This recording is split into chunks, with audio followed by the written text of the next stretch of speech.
Langu ni Hadi ya Mwasiwa na kusihi uandamane nami kuanzia sasa hadi tamati. Na moja kwa moja tuanze na taarifa hii ya tanzia ambapo watu 10 wameaga dunia kwenye ajali ya barabarani eneo la Josa kwenye barabara ya Mwatate Wundanyi baada ya basi lililokuwa wakisafiria kupoteza mwelekeo na kubingiria. Basi hilo lilikuwa likisafirisha waombolezaji ambao walikuwa wamehudhuria mazishi katika eneo la Mghambonyi. Wakizungumza kwenye hospitali ya rufaa ya Moi, gavana wa Taita Andrew Mwadime ametoa wito kwa mamlaka ya barabara kuu nchini Kenya kutafuta suluhisho ya kudumu kwenye eneo hilo ambalo linafahamika kwa ajali mbaya. Majeruhi wanatibiwa kwenye hospitali ya rufaa ya Moi. Serikali ya county government ya Mwadime ikishikana na Kenya tuwaomba wafanye jambo la muhimu hapa katika hii barabara, ama watafutie barabara kama wanaweza kukata barabara nyingine ambayo haitakuwa na maafa kama hii. Tumezidi kupoteza watu wetu wa maana hapa. Kwa hilo tuwaomba Mwenyezi Mungu aijalie government yetu na nchi yetu na Kenya wafanye jambo la maana katika barabara hii. Kwa jana pale Mghambonyi tumetoka tunakuja Mombasa. Tulipofika kama saa 1:30 tulipofika hapa Wundanyi. Sasa tulipofika lami dereva akaanza kuendesha mbio. Sasa alipoendesha mbio kuna sharp corners pale. Ndio ya kwanza alifaulu kupiga, ya pili pia kafaulu kupiga, ya tatu kafaulu kupiga, lakini ile ya 4 ilimsumbua akashindwa kuregesha gari kaenda ikaanguka upande wa right hand side. Hakuweza kuiregesha barabarani kwa sababu alikuwa speed. Basi ilikuwa na watu 35, 4 wako admitted kule Mwatate kwa sasa hivi vile ninavyoongea, lakini hali yao sio mbaya sana. Na Moi Hospital wali admit 21, ni watatu tu ambao wanaendelea surgery processes. Alafu waliotuacha ni watu 10, 2 wakiwa wanaume na 8 wakiwa kina mama. Na naomba wananchi wakati wa tukio kama hili sote tuwe kitu kimoja, kama ule mfano watu walionyesha jana baada ya hii ajali. Na Mola azifariji familia za waathiriwa kwenye ajali hiyo mbaya barabarani.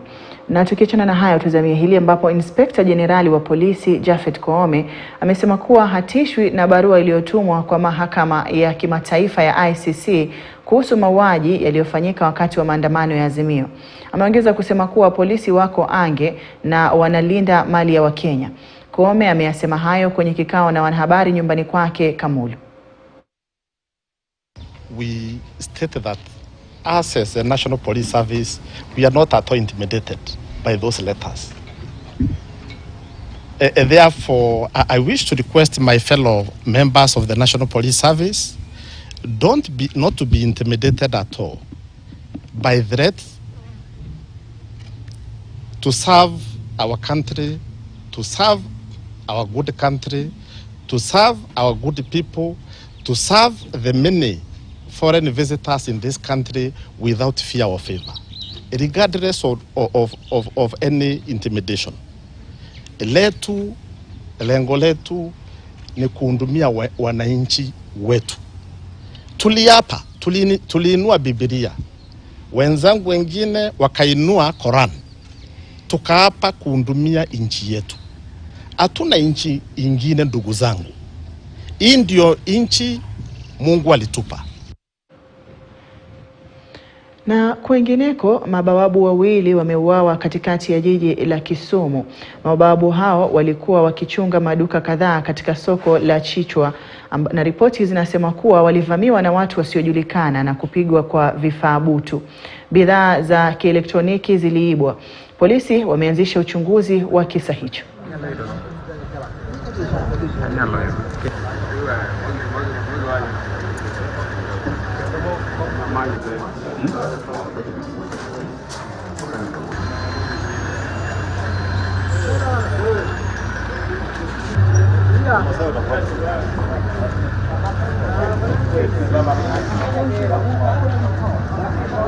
Waliingia usiku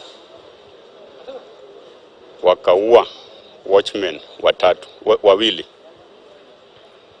na tumeona walipigwa na blunt object kwa kichwa na wakakufa hapo mahali walikuwa wamekaa. Ni kama walivamiwa na majambazi wakiwa wamelala, because wote wawili tumewapata kwa viti ambao walikuwa wamekalia usiku. Tulipata ripoti asubuhi, tukakimbia mimi na wenzangu wa DCI. Tumeenda kwa hiyo scene, tumeprocess, wamevunja maduka matatu ya electronics. Wameiba vitu ambao value yao haijajulikana. So ni jambo ya kuhuzunika kwamba mali tunafanya kazi wizi iko mara kwa mara, mpaka sasa imefikia mahali wameiba na wakaua masoja. So hata sisi kama wafanyi biashara wa pikipiki ni jambo kubwa ambayo inaturudisha nyuma, kwa sababu wafanyi biashara hawatakuwa na roho ya kufanya kazi hapa, na sisi tunategemea wafanyi biashara, tunapata wateja kutoka kwao. It is very painful that at this time of the economy, someone is losing a property worth some amount.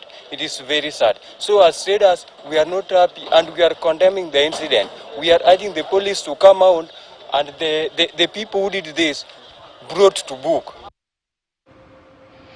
Kutoka Kisumu sasa tuzamia hili ambapo wauzaji wa mahindi mjini Thika, kaunti ya Kiambu, sasa wanataka serikali kusitisha mkataba unaoliruhusu taifa la Zambia kupanda mahindi kwa ajili ya soko la Kenya. Badala yake wafanyabiashara hao wanaihimiza serikali kuwawezesha wakulima ili wazalishe mahindi ya kutosha. Kenya imetenga ekari 50,000 kwa upanzi wa mahindi hayo.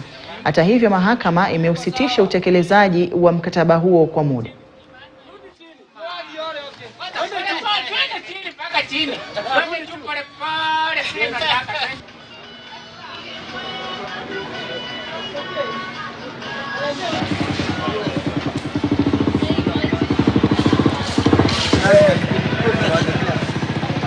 Mimi naona hiyo mambo ya kukata mashamba hizi zinakatwa na hizi na kampuni hizi wanaenda wananunua mashamba wanakata plot. Hiyo ndio imeleta shida kubwa sana katika hii nchi. Tunaomba serikali wale watu maneno ya quarants hao wafuatilie kabisa. Mashamba ya plot inafaa kukatwa town, lakini sio kwenda kwa risafu. Hata kahawa yote wamengoa. Kwa hivyo hata wakati watu wanasema ati kahawa itakuwa na bei kweli, watarudi kuvuna wapi? Na mashamba yote wamekuwa sasa wakivamia na kununua hizo plot na kukatakata. Hiyo ni shida kubwa sana katika nchi ya Kenya. Serikali ishikilie wakulima, kwa sababu serikali ndio iko na pesa. Ukipatia mkulima vitu mbegu ya kupanda na fertilizer kwanza ikuwe chini kabisa, huyo mkulima atashikiliwa na serikali na sisi tumununulie na yeye apate kitu. Hiyo jambo hajatufurahisha vile, kwa sababu kwa hii Kenya kuna mashamba mingi sana serikali ambayo inaweza kutusaidia sisi kama vijana, ama isaidie watu wakulima, iwasaidie, iwape uwezo at least waweze kujirimia mashamba na waweze kutengeneza mashamba huku ili tuweze kupata mazao yetu sisi wenyewe kutoka huku, badala ya kwenda kuimport kutoka huko nje ama kukomboa mashamba huko nje. Sisi wenyewe tukue tunatengeneza mashamba na sisi wenyewe tukue tunakuza chakula zetu kwa huku Kenya. Na kamati ya Seneti kuhusu haki, sheria na masuala ya haki za binadamu imewataka wakurugenzi wa mashamba makubwa ya majani chai kufika mbele yake, huku wakitakiwa kujibu ukiukaji wa haki za kibinadamu dhidi ya jamii ya Watalai na Wakipsigis. Ekatera, James Finlay na George Williamson zinamiliki yamkini ekari 80,000 za ardhi katika kaunti za Kericho na Bomet. Serikali ya Uingereza ilizitoa ardhi hizo kutoka kwa wenyeji wakati wa ukoloni. This one is signed by kufanya kazi mingi. Written books. What we have received today for purposes of that particular petition is quite chilling evidence of the injustices which were meted prior to the forceful takeover of the parcels of land to create room for the multinationals and the tea estates, which is now currently the greatest Kericho Bomet tea estates run by multinationals. And we have received information, we have received evidence, we have received a history of what the Kipsigis community have gone through. And as a committee, definitely we are going to retreat and work on the documentations within our mandate as a committee of the Senate and present the recommendations to the floor of the House for obvious actions that we will definitely arrive at. The first brutal eviction and colonization affecting the Kipsigis people is the mechanization in the tea plantations, with no consideration for the people who were forcefully evicted from their ancestral land 100 years ago, who have been working for the generations in the plantations. The introduction of machines, especially the tea eviction and colonization affecting the Kipsigis people, is the mechanization in the tea plantations, with no consideration for the people who were forcefully evicted from their ancestral land 100 years ago, who have been working for the generations in the plantations. And the introduction of machines. Na wakazi wenye hasira walikivamia kituo cha polisi cha Itangi kilichoko Kangariama kusini mwa mashariki, huku wakimtaka afisa wa polisi aliyemshambulia mfanyabiashara mmoja na kumjeruhi. Wakazi hao wamesema kuwa limekuwa jambo la kawaida kwa maafisa wa polisi kuwashambulia na kuwaitisha fedha bila makosa. Uchunguzi umeanzishwa dhidi ya afisa huyo.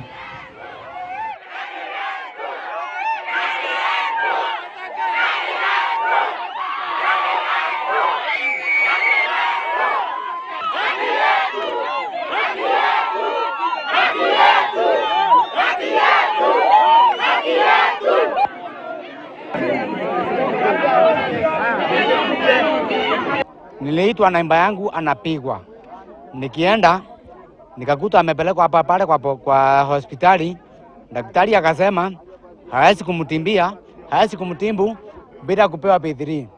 Tukamwekelea kwa pikipiki, tukamleta hapa kwa station. Tukimleta kwa station, ile askari alikuwa hapo kwa ombi na mwingine walikuwa anampiga na yeye, wakamvuruta mguu, wakamweka kwa cell. Wakimweka sisi wote wa South Ngadiama bado tuko na madege, tunataka watoke hapo wote waende kabisa, waende wote kabisa. Juu bado hapa kunaendelea hapa kunaendelea kunaimbiwa kila wakati hapa kunaimbiwa.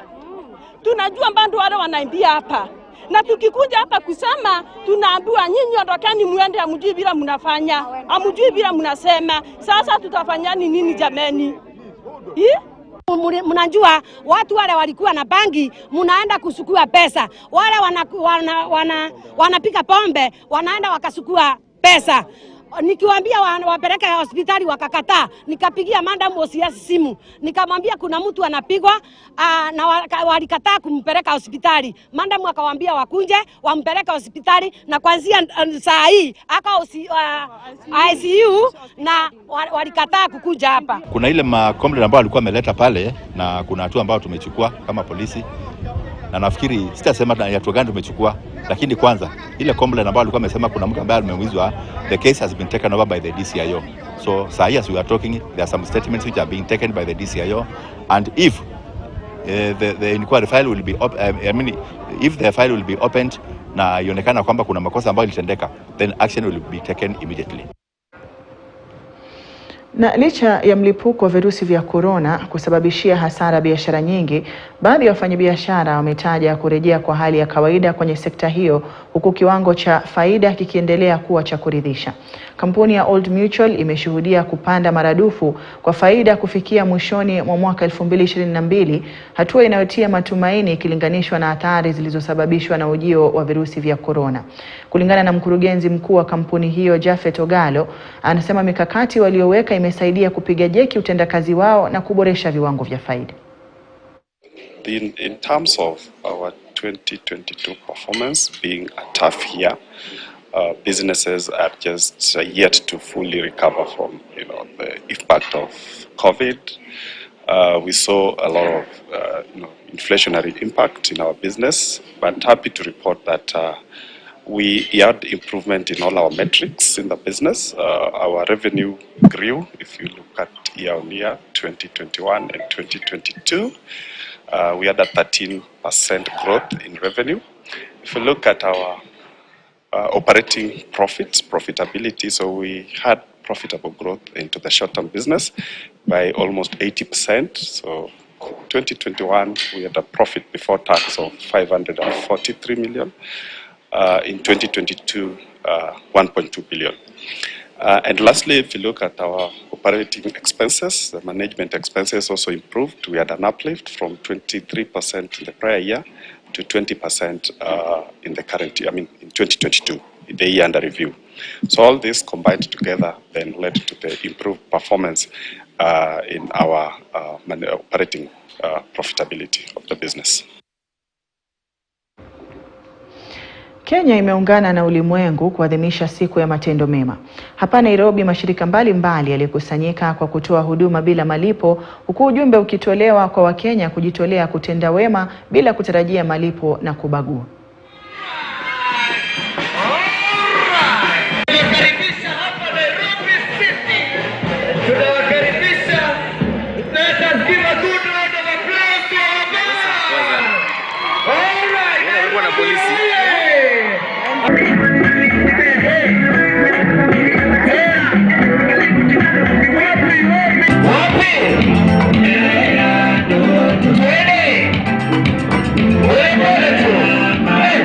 We are here today because we are partnering with Good Deeds Day.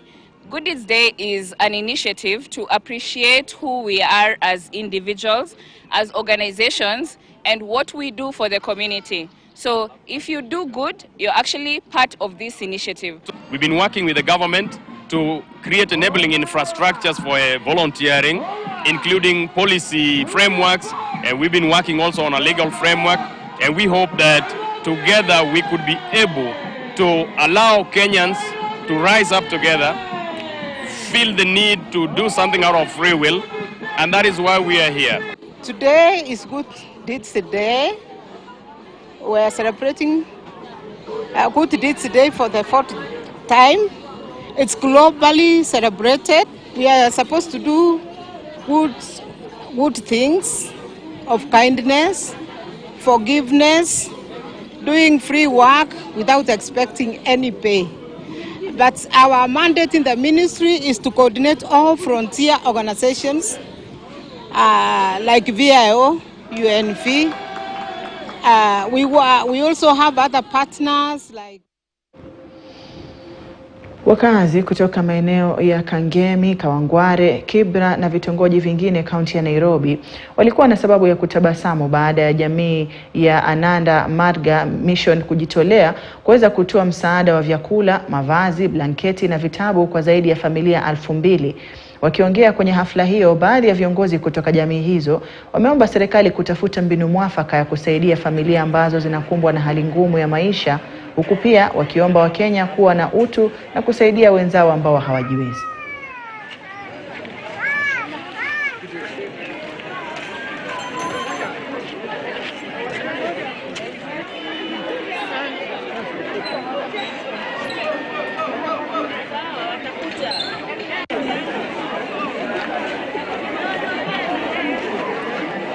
Our leaders need to realize that on the ground the situation is not good, and they should stop the political bickering and start doing some work. They need to act, because if this continues, where are we going as a country? We have all the natural resources, we have a great population, and we can make sure that education is taken far so that the poverty levels are eradicated. We need to move on. We are the member of the societies, and it is the social responsibility of everyone to take care of those who doesn't have, just to share with them those who doesn't have. So this is our responsibility. So we all should come forward and to help the people who doesn't have. Nafanya kwa salon, but sasa kuna ni challenges zinazofanya nakuja hapa, sometimes unakosa do nini. Kama leo ukifungua kuna kitu utapata, today is on a Sunday kuna kitu utapata. Maybe customer akikuja na kuelezea hivi na hivi, nakuja tu saa hauna kitu unaweza kula, inabidi umekuja kusaidiwe.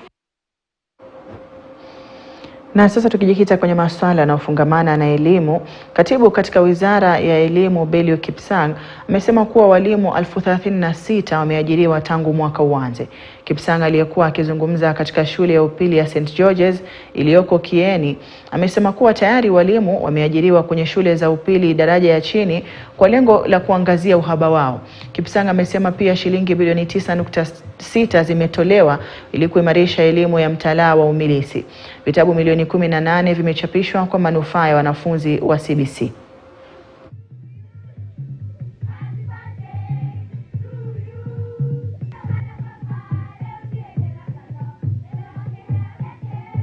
I'm aware that the Teacher Service Commission has already posted the new teachers to our junior secondary schools. They have also been upgrading some of our teachers in our primary schools to be able to effectively teach our junior secondary schools. And I would want to assure the country that learning is taking place in our junior secondary schools. I would also want to mention and announce that we have already sent capitation to our schools.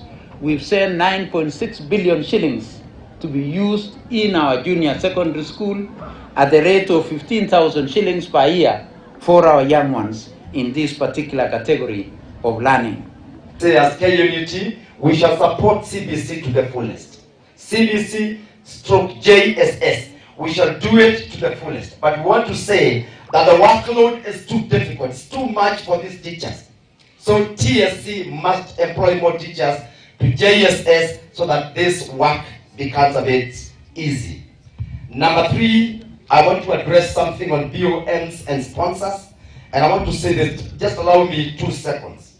We appreciate the work done by BOMs and sponsors in all our schools, public schools. However, the Ministry of Education should tame some errant chairmen of BOMs. Just tame them kidogo, because they are colluding with some people to cause punitive transfers to teachers with so many on very flimsy grounds. So please let them be tamed kidogo. Na waziri mwandamizi Musalia Mudavadi ameomba viongozi wa shule kuzingatia usafi wa hali ya juu katika shule zao ili kuepuka baadhi ya maradhi yanayoletwa na uchafu. Mudavadi aliyasema hayo huko Vihiga. Itakumbukwa ya kuwa baadhi ya shule zimefungwa humu nchini kutokana na maradhi yanayoshukiwa kuletwa na uchafu, huku shule ya wasichana ya Mukumu ikiwapoteza wanafunzi 4 na walimu. Sisi kama serikali tuko na tunasimama na shule kama ya Mukumu na Butere kwa sababu walipata shida, watoto wakakuwa wagonjwa na hata wengine wakapoteza maisha. Tunasema pole sana kwao. Hata leo asubuhi waziri wa elimu alipita kule Mukumu ili kuzungumza na kujionea kuna nini kilikuwa kikitendeka na watu wa Ministry of Health pia.